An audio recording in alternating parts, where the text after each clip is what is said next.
He's speaking to me like I'm a child. They said I believe he was.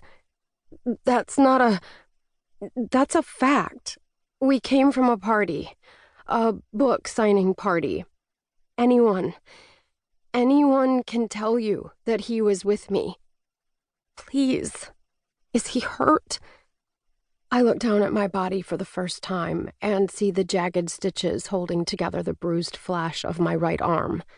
They look exaggerated, like the kind you might draw on with makeup and glue for a Halloween costume. I close my eyes, holding back nausea. I try to walk through the series of events, trying to piece together what happened and when. Liam had been quiet in the car.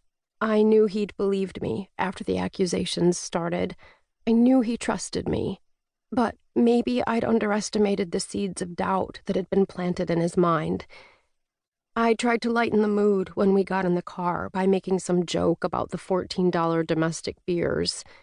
He'd given a weak chuckle and rested his head on the passenger window. The detective looks at me with something resembling sympathy, but closer to pity. "Do you recall how much you had to drink last night?" he asks accusingly. What? You think... No. I drove because he... No. Where is he? I ask, not recognizing my own voice. It's haggard and raw. Do you recall taking anything to help you relax? Anything that might impair your driving? No, I snap, nearly in tears again. So, you didn't take any benzodiazepine, maybe? Yesterday. At some point? No, Please. I choke back tears. I don't... He looks at me pointedly, then scribbles something on his stupid notepad. I didn't know what to say. Liam must be dead, and they think I'm too fragile to take the news. Why would they ask me this? Ma'am, he says, standing. He softens his tone.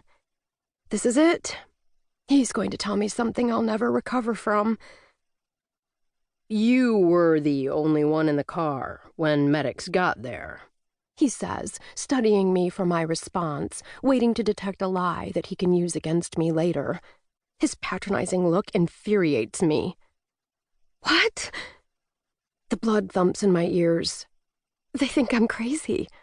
That soft tone isn't a sympathetic one reserved for delivery of the news that a loved one has died. It's the careful language chosen when speaking to someone unstable.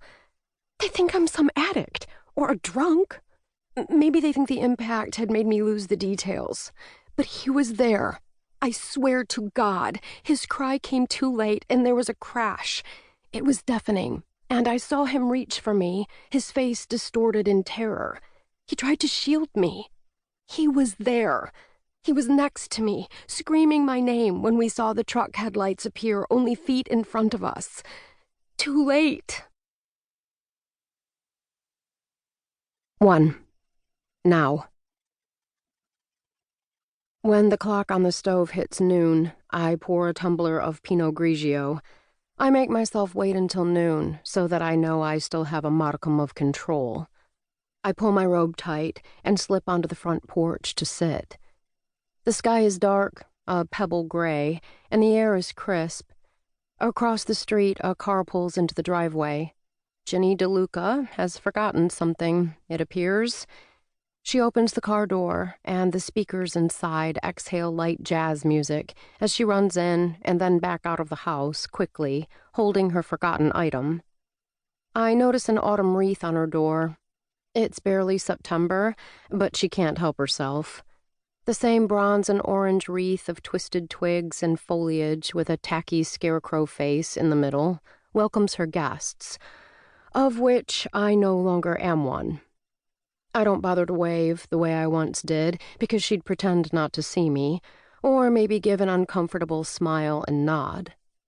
I used to be someone who secretly, very secretly, swelled with delight when I saw a row of Christmas decorations pop up next to the back-to-school supplies in late August.